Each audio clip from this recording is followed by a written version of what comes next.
இப்பொழுது பொது மன்றாட்டு வாசிக்கப்படுகிறது. அனைவரும் எழுந்து நின்று பக்தியுடன் பங்கேற்போம்.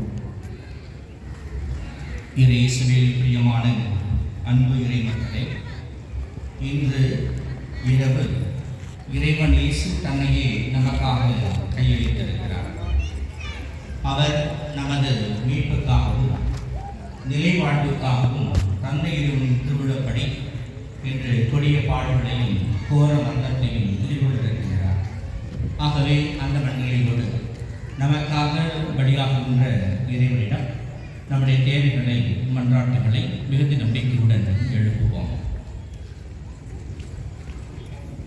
மன்றாட்டுகள் தொண்டு ஆற்றலை